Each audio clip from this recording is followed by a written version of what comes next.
bergabung dalam ibadah hari ini, saya ucapkan selamat datang dan selamat bergabung dalam ibadah online hari ini. Nah, apa kabarnya teman-teman semuanya? Saya berdoa dimanapun kita berada, semua dalam keadaan yang baik. Dan percayalah bahwa penyertaan Tuhan terus menyertai kita dimanapun kita berada. Nah, teman-teman, dalam 1 bulan ini, di bulan Mei, kita akan bahas yang namanya tentang teachable. Nah, minggu ini kita akan bahas tentang willingness to admit, di mana kita harus mengakui kesalahan dan kekurangan kita. Sebelum memulai ibadah hari ini, saya akan bawakan satu ayat. Mari kita buka ayatnya sama-sama di Filipi 4 ayat 13. Saya akan bacakan untuk kita semua. Segala perkara dapat kutanggung di dalam Dia yang memberikan kekuatan kepadaku. Mari kita baca ini secara bersama-sama dalam hitungan 1, 2, dan 3. Filipi 4 ayat 13. Segala perkara dapat kutanggung di dalam Dia yang memberikan kekuatan kepadaku. Nah, ayat yang barusan kita baca ini adalah ayat memory verse selama 1 minggu ini. Mari kita hafalkan sama-sama ayat ini selama 1 minggu ke depan. Untuk itu, sebelum kita memulai ibadah kita, saya akan berikan informasi penting mengenai GC, seputar GC. Untuk teman-teman yang mau tahu tentang informasi GC, teman-teman bisa hubungin mentor-mentor masing-masing, atau teman-teman bisa juga melihat infonya di Instagram GC Wongkito. Nah, untuk teman-teman yang punya kerinduan untuk mau didoakan, teman-teman bisa direct message ke Instagram GC Wongkito. Kita akan sediakan waktu kita untuk kita berdoa bersama-sama untuk setiap pokok-pokok doa yang masuk ke dalam Instagram GC Wongkito. Untuk teman-teman juga yang mau memberikan persembahan, teman-teman bisa memberikan persembahan melalui rekening GBI MPI Palembang. Oke, teman-teman, kita hari ini akan dilayani oleh Bang Jordan atau Ko Jordan. Selamat menikmati ibadah hari ini. Mari kita berdoa. Tuhan, kami berdoa, terima kasih buat setiap penyertaan-Mu, buat setiap kasih-Mu dalam kehidupan kami.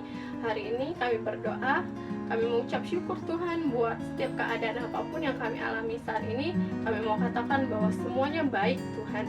Berkati ibadah ini Tuhan, dari awal, pertengahan, hingga pada akhirnya. Biarlah penyertaan Tuhan terus menyertai langkah hidup kami, dan berikan kami hikmat untuk kami bisa mengerti dari setiap pesan-pesan yang Tuhan mau sampaikan. Ajar kami untuk punya hati yang mau memberi Tuhan, dan mau menyenangkan hati-Mu. Terima kasih Tuhan, kami serahkan semua ke dalam tangan-Mu. Hanya di dalam nama-Mu kami sudah berdoa mengucap syukur. Haleluya, amin. Yes, Tuhan. Kami hadir Bapa. Kami sama-sama datang menyembah Engkau Bapa. Mari teman-teman, siapkan hati yang terbaik buat Tuhan. Yesus.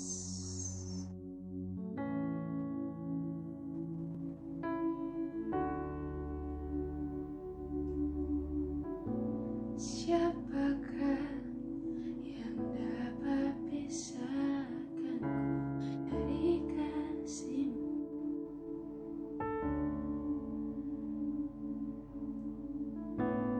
Tetesan darah-Mu buktikan besar cinta-Mu. Sedalamnya hamba di hidupku, Engkau datang mengangkat hidupku.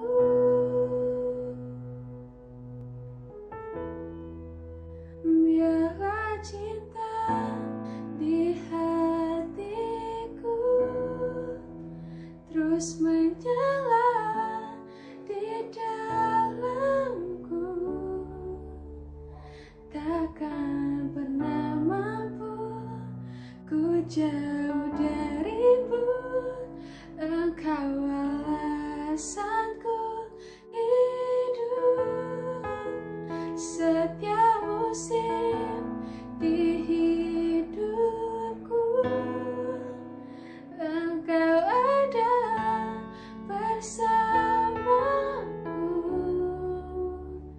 memberi kekuatan, memberi pengharapan. Engkau segalanya bagiku.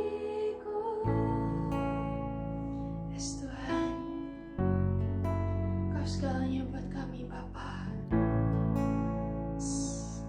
Mari sama-sama dari awal katakan,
jauh darimu, Engkau alasanku hidup.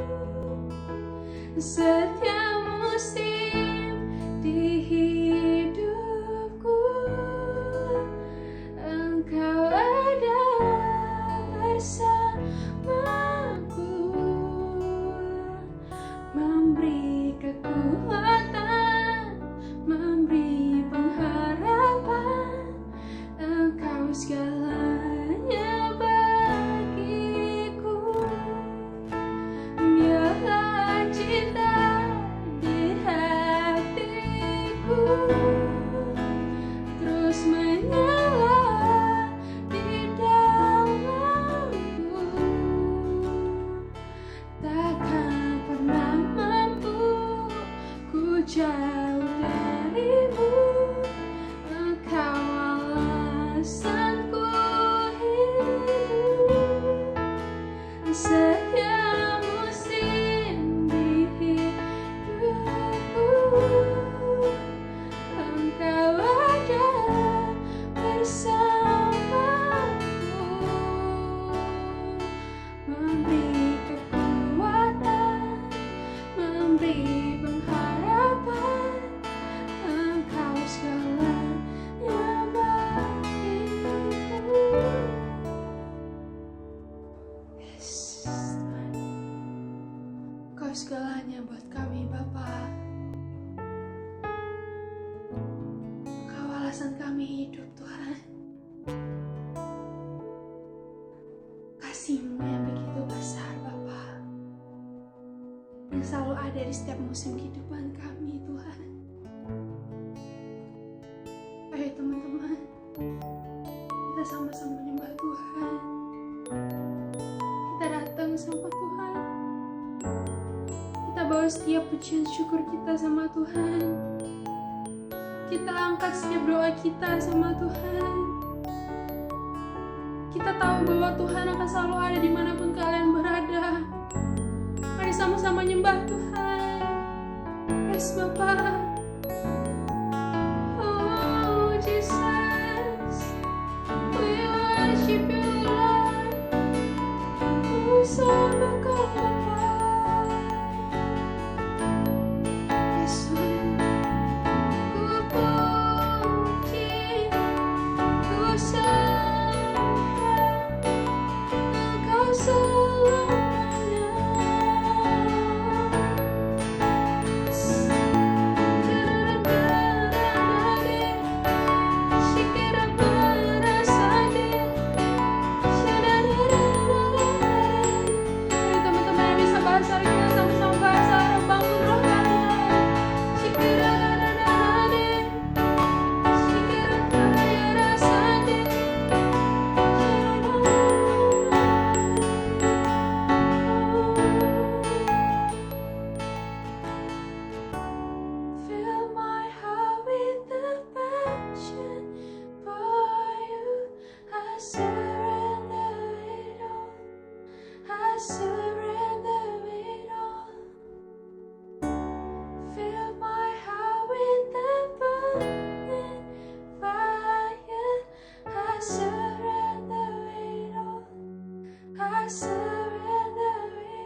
akan selalu ada buat kami, Bapa.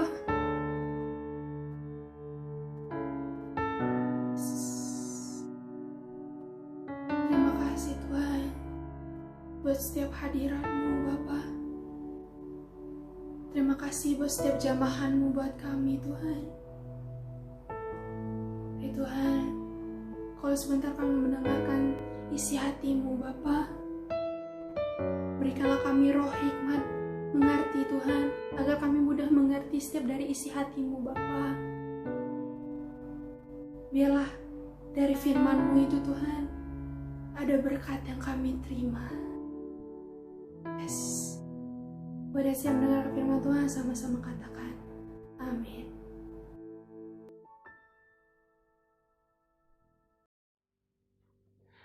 Shalom teman-teman, apa kabar? Wah, udah lama ya rasanya kita nggak kumpul bareng di ibadah JC. Tapi saya percaya dan yakin di tengah kondisi seperti ini kita tetap punya kerinduan untuk mau terus dekat dengan Tuhan. Amin. Oke, langsung saja di kesempatan pada hari ini saya mau share sedikit firman Tuhan yang berjudul Willingness to Admit, yang artinya bersedia untuk mengakui kelemahan atau kekurangan. 2 Korintus 12 ayat 9 dikatakan, "Tetapi jawab Tuhan kepadaku, cukuplah kasih karuniaku bagimu, sebab justru dalam kelemahanlah kuasaku menjadi sempurna. Sebab itu terlebih suka aku bermegah atas kelemahanku, supaya kuasa Kristus turun menaungi aku." Jadi setiap manusia itu punya kelemahan di dalam diri mereka. Sebab tidak ada orang yang sempurna, karena kesempurnaan itu hanyalah milik Tuhan. Orang pertama yang tahu kekurangan dan kelemahan dalam diri kita itu adalah diri kita sendiri. Bahkan kita pun harus mengerti dan tahu setiap kekurangan dan kelemahan yang ada dalam diri kita. Salah satu masalah dalam diri seseorang yang tidak pernah berubah adalah saat dia tidak sadar akan kekurangan atau kelemahannya. Di saat kita tidak sadar atas kelemahan dan kekurangan kita, itu akan membuat kita sangat sulit untuk memperbaiki diri kita menjadi lebih baik lagi. Menyadari kelemahan dan kekurangan diri sendiri sudah seharusnya kita lakukan di setiap kehidupan kita. Ya, dengan menyadari kelemahan dan kekurangan kita sendiri, itu akan membuat tumbuh rasa bahwa masih banyak hal pada diri kita yang harus kita perbaiki dan harus kita tingkatkan. Namun kenyataannya kebanyakan orang itu lebih suka melihat kekurangan dan kelemahan orang lain daripada diri sendiri. Bahkan mungkin banyak orang tidak mau menyadari atau melihat kelemahan kekurangannya, karena menurut mereka ketika mereka melihat atau menyadari kekurangan dan kelemahan mereka, itu akan membuat rasa kecewa, timbul rasa malu, ataupun timbul rasa tidak senang dalam diri mereka. Nah, teman-teman harus tahu, seringkali iblis menggunakan kelemahan kita untuk mengintimidasi kita. Ya, bahkan juga membuat kita merasa tidak berharga ataupun tidak berguna. Dan bahkan iblis juga bisa menggunakan kelemahan kita untuk terjebak di dalam dosa. Nah, sebagai anak Tuhan yang percaya, kita harus berani mengakui setiap kelemahan, kekurangan, kesalahan kita, dan kita siap untuk memperbaikinya. Mengapa penting bagi kita untuk mengakui kelemahan dan kekurangan kita? Yang pertama, itu supaya kita sadar akan kekurangan dan kelemahan kita. Dengan begitu, kita bisa mengintrospeksi diri kita agar membuat kita terus mau belajar untuk menjadi manusia lebih baik lagi. Nah, yang kedua, mengapa penting bagi kita untuk mengakui kelemahan dan kekurangan kita? Yang kedua, untuk menunjukkan kerendahan hati kita bahwa kita butuh Tuhan dan pengampunan dari Tuhan. Ya, orang yang sombong sukar sekali untuk meminta maaf pada orang lain atau untuk mengakui dosanya pada Tuhan. Tetapi dengan kita mau untuk mengakui kesalahan dan kekurangan kita, itu akan membuat Tuhan menjadi terkesan dan senang. Sebab Tuhan sangat suka sama orang yang rendah hati.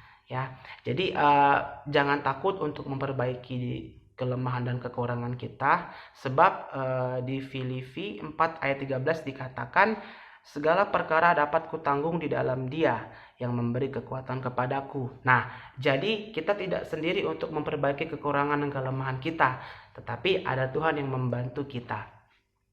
Mungkin di antara kalian ada yang bertanya, kalau seandainya kita sulit untuk menyadari atau tidak tahu kelemahan kita sendiri bagaimana? Mungkin ada juga yang bertanya, dari mana kita bisa tahu bahwa kita punya kelemahan dan kekurangan itu? Nah, tenang. Tuhan juga sudah pakai orang di sekitar kita untuk menyatakan kelemahan dan kekurangan kita. Nah, atau jika kita punya orang terdekat di sekitar kita seperti sahabat, ada teman dekat, ataupun orang keluarga. Nah, kita juga bisa terbuka untuk cerita ke mereka dan tanya pendapat mereka tentang diri kita. Nah, nggak ada salahnya kan kalau misalnya kita cerita tentang diri kita ke orang lain. Jadi dengan ini kita bisa tahu bagaimana sosok diri kita di mata mereka. Selain itu, kita juga harus siap menerima kritik dan saran yang mereka berikan untuk kita supaya untuk membangun kepribadian yang lebih baik lagi dalam diri kita. Nah, dan masih banyak cara lain yang Tuhan lakukan untuk menyatakan kelemahan dan kekurangan kita. Nah, poin pentingnya, bagaimana cara supaya kita bisa memperbaiki kekurangan dan kelemahan di dalam diri kita? Yang pertama, rajin mengoreksi diri. Salah satu caranya adalah mau menerima kritik dan saran. Ya, kita benar-benar perlu mengetahui kelemahan dan kekurangan diri kita. Jadi bukalah diri kita, bukalah pikiran kita untuk kita bisa menerima segala kritikan dan saran orang lain terhadap kita. Dan jadikan kritik dan saran tersebut pemicu semangat untuk bisa kita memperbaiki diri atau mengembangkan segala potensi yang ada dalam diri kita. Nah, yang kedua, jadikan motivasi untuk mau berubah. Nah, ini poin penting yang kedua. Jadi, tanamkan dalam diri kita bahwa kita mampu menjadi orang yang lebih baik. Berpikirlah positif tentang diri kita. Jadikan kelemahan, kekurangan, kesalahan masa lalu itu sebagai pembelajaran. Karena hidup kita adalah salah satu pembelajaran. Jadi, kita tidak pernah akan berhenti belajar selama kita belum mencapai tujuan akhir dari kehidupan. Ya, kita harus punya semangat dan motivasi diri untuk memperbaiki kekurangan dan kelemahan kita. Ya, kita semua di sini punya kekurangan, kita di seluruh dunia ini punya kelemahan. Namun bila kita mampu memahaminya, kekurangan itu sebetulnya bisa menjadi nilai lebih dalam diri kita. Ya, jadikan kekurangan kita itu sebagai kelebihan. Ya, kelebihan dalam diri kita. Jadi terkadang di balik kelemahan yang ada dalam diri kita itu ada satu tujuan yang Tuhan berikan. Tujuannya agar kita mau belajar untuk lebih rendah hati, ya. Jadi Tuhan punya tujuan juga dalam kelemahan kita. Oke. Nah, jadi yang ketiga, poin yang ketiga itu dekat dengan Tuhan, ya. Karena ketika kita dekat dengan Tuhan, Tuhan akan memberikan kemampuan dan kekuatan untuk kita mau diubah dan berubah. Dalam Alkitab kita bisa melihat beberapa contoh kisah-kisah orang-orang biasa yang memiliki kelemahan, namun hidupnya dipakai Tuhan secara luar biasa. Contoh kita sebut saja Musa. Ya, di Keluaran 4 ayat 10 dikatakan, lalu kata Musa kepada Tuhan, Tuhan, aku ini tidak pandai bicara. Dahulu pun tidak, dan sejak engkau berfirman kepada hamba-Mu pun tidak, sebab aku berat mulut dan berat lidah. Nah, sebelum Musa menjadi pemimpin besar bangsa Israel, dia adalah orang yang tidak percaya diri dan merasa dirinya tidak layak untuk memimpin bangsa Israel. Tapi Tuhan memilih Musa untuk menjadi bangsa Israel. Ya, jadi walaupun Musa punya kelemahan, dia merasa bahwa dia nggak mampu untuk memimpin bangsa Israel, tapi Tuhan mau pakai Musa menjadi pemimpin bangsa Israel. Nah, dan saya juga mau kasih tahu kepada teman-teman bahwa di dunia saat ini pun ada contoh kisah salah satu sosok seorang laki-laki yang memiliki kekurangan dan kelemahan dalam dirinya, akan tetapi Tuhan mau pakai dia secara luar biasa melalui kekurangan dan kelemahannya.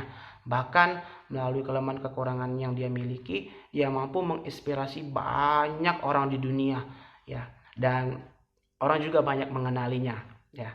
Jadi kalian tahu siapa orangnya?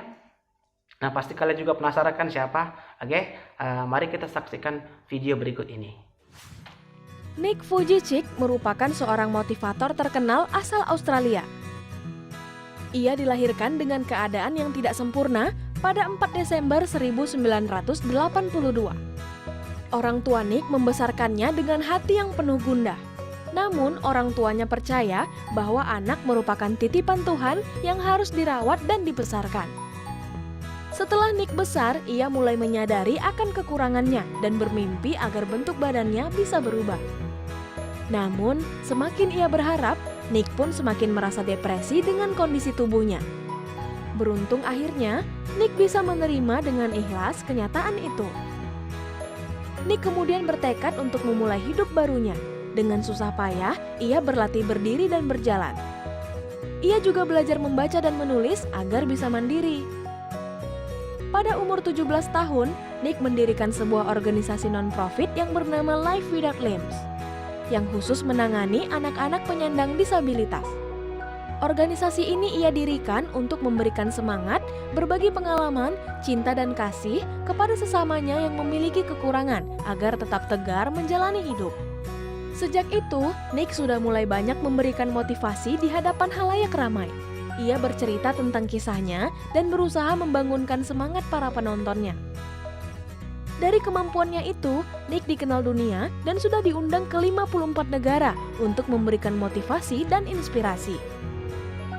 Ia memberikan ceramah di hadapan para eksekutif, pegawai kantor, masyarakat, remaja, dan siswa sekolah. Selain itu, tubuhnya yang memiliki keterbatasan tidak menghalangi dirinya untuk mengukir prestasi di dunia pendidikan. Pada usianya yang ke-21 tahun, Nick berhasil lulus dari Griffith University dan meraih 2 gelar sekaligus, yakni akuntansi dan perencanaan keuangan. Hebat sekali ya, friends! Ia juga telah menyelesaikan buku pertamanya berjudul Life Without Limits pada tahun 2010 dan membuat salah satu video motivasi tentang dirinya yang berjudul No Arms, No Legs, No Worries. Sampai saat ini, Nick masih tetap aktif untuk memberikan ceramah motivasi. Ia yakin bahwa setiap manusia memiliki kelebihan yang tidak dimiliki oleh orang lain, seperti dirinya. Di balik ketidaksempurnaan fisiknya, ia mampu memotivasi banyak orang yang memiliki fisik sempurna namun merasa tidak berguna. Rangkong jadi kagum nih dengan sosok yang satu ini, friends. Nah, dari video singkat dari kisah seorang Nick yang barusan kita lihat bersama tadi, saya percaya dan yakin bahwa kita semua bisa membuat kelemahan dan kekurangan dalam diri kita itu menjadi suatu kelebihan yang luar biasa dan bisa menjadi berkat juga untuk orang di sekitar kita. Nah, saya punya ayat terakhir di 2 Korintus 8 ayat 14, dikatakan, maka hendaklah sekarang ini kelebihan kamu mencukupkan kekurangan mereka, agar kelebihan mereka kemudian mencukupkan kekurangan kamu, supaya ada keseimbangan. Nah, jadi kelemahan dan kekurangan dalam diri kita itu bukan hal yang harus kita ratapi, harus kita tangisi, ataupun harus kita biarkan terus-menerus tinggal dalam diri kita. Enggak, tapi kita harus perbaiki ya. Karena dengan itulah tandanya bahwa kita mau untuk belajar. Nah, bagaimanapun untuk mengubah kelemahan dan kekurangan menjadi kelebihan, kita harus memahami proses ini tentang diri kita. Jadi kita harus sungguh-sungguh untuk memperbaiki kelemahan dan kekurangan diri kita. Nah, ingat teman-teman bahwa kelemahan kita tuh bisa diubah menjadi kelebihan asalkan kita mau belajar dan terus mau mengandalkan Tuhan di dalam setiap kehidupan kita. Ada pepatah yang mengatakan Tuhan menerima kita apa adanya, tapi Tuhan tidak membiarkan kita hidup apa adanya. Sebab Tuhan yang memberikan kekuatan untuk kita. Nah, inti dari tujuan tema di minggu ini, Tuhan mau pakai hidup kita. Tidak peduli apapun latar belakang hidup kita, bahkan Dia pun tidak peduli kelemahan kita, kekurangan kita sekalipun. Tapi asal kita mau belajar dan diajar, ya, itu Tuhan pasti berkenan untuk pakai hidup kita lebih lagi. Ya, meskipun kita memiliki banyak kelemahan, ya, Tuhan tidak bisa dibatasi oleh keterbatasan. Kita adalah bejana-bejana Tuhan dan Tuhan adalah pengerjanya. Saat kita diizinkan dia bekerja melalui kelemahan kita, dia akan membuat ataupun membentuk kita menjadi bejana yang luar biasa. Jadi segala perkara dapat kita tanggung dalam Tuhan karena dia yang memberikan kekuatan. Oke, mungkin sampai sini dulu seri firman Tuhan yang saya sampaikan. Semoga firman Tuhan yang saya sampaikan tadi itu bisa menjadi kekuatan buat teman-teman untuk terus mau memperbaiki setiap kekurangan dan kelemahan dalam diri teman-teman. Oke, saya mau ajak teman-teman untuk terus mau belajar dan jangan pernah berhenti untuk belajar. Amin. Oke, mari boleh siapkan hatimu, kita akan tutup dalam doa. Tuhan, terima kasih Tuhan kalau kami boleh belajar ya Tuhan dari kebenaran firman-Mu ya Bapa. Kami percaya Tuhan, setiap apa yang boleh kami dengar ya Tuhan itu boleh tumbuh dalam hati kami ya Bapa, dan itu boleh berbuah lebat dalam kehidupan kami ya Tuhan. Ya Bapa, terima kasih buat firman-Mu ya Tuhan. Biarlah Kau materaikan setiap firman-Mu ya Bapa. Apapun yang pun terjadi dalam hidup kami ya Tuhan, kami mau ya Tuhan terus mengandalkan Engkau dalam hidup kami ya Bapa. Terima kasih Bapa, terima kasih ya Tuhan. Engkau yang akan terus pakai kami lebih lagi untuk jadi bejana-Mu ya Bapa. Melalui kelemahan kami, melalui setiap kekurangan kami Tuhan, kami tahu Bapa, Engkau punya tujuan besar dalam hidup kami Bapa. Terima kasih Tuhan, terima kasih Roh Kudus. Dan kami juga berdoa ya Tuhan buat setiap anak-anak muda di tempat ini ya Tuhan, di Indonesia Bapa. Biarlah Tuhan terus pakai mereka Bapa untuk menjadi Bapa generasi-generasi yang siap untuk memuliakan nama Tuhan ya Bapa. Kami percaya Tuhan, Engkau akan terus pakai anak-anak muda di Indonesia ya Tuhan, di Palembang ini ya Bapa, untuk menyatakan setiap kemuliaan-Mu Bapa di tempat ini ya Tuhan. Terima kasih ya Bapa, terima kasih Tuhan. Engkau sangat baik dalam hidup kami Bapa. Dan kami juga berdoa ya Tuhan buat setiap kondisi saat ini ya Tuhan. Biarlah kami percaya Bapa, ada kuasa-Mu yang bekerja Bapa. Biarlah apapun yang terjadi saat ini ya Tuhan, kami tahu ya Bapa, Engkau gak akan pernah tinggali kami Bapa. Bahkan Engkau selalu ya Tuhan memberkati, bahkan melindungi setiap kami ya Bapa. Terima kasih Tuhan, terima kasih Roh Kudus. Kami percaya akan kuasa-Mu dalam hidup kami Bapa. Biarlah Engkau materaikan setiap firman-Mu, biarlah itu menjadi kekuatan buat kami Bapa, dan boleh menjadi Bapa pedoman dalam hidup kami Bapa. Terima kasih Tuhan, terima kasih Roh Kudus. Ini setiap hati kami, ini setiap jiwa kami Bapa. Biarlah firman-Mu hidup dan bertumbuh dalam hati kami Bapa. Terima kasih Bapa, dalam nama Tuhan Yesus. Haleluya. Amin. Shalom teman-teman. Apa kabarnya? Saya harap semuanya baik-baik aja ya, dan semoga global pandemi ini cepat berakhir. Dan di sini aku mau bawain salah satu level up nih tentang willingness to admit atau bersedia untuk mengakui kekurangan kesalahan kita. Nah, di sini aku mau pakai salah satu objek lesson yaitu kalender. Pasti kalian ada semua kan kalender di rumah. Nah, kalender ini punya fungsinya loh, yaitu menandakan event-event atau mungkin hari-hari yang bermakna buat kita. Apalagi pas kita di rumah aja nih, pasti kita sering banget kan lupa tanggal. Nah, kalender ini fungsinya untuk mengingatkan kita hari ini hari apa dan tanggal berapa. Nah, di sini aku mau pakai satu kalender 2019 nih. Kalender 2019 sih pasti kebanyakan nggak ada yang nyimpen lagi kan, bahkan nggak ada lagi loh yang jual. Kenapa? Karena sudah expired, udah kadaluarsa ya.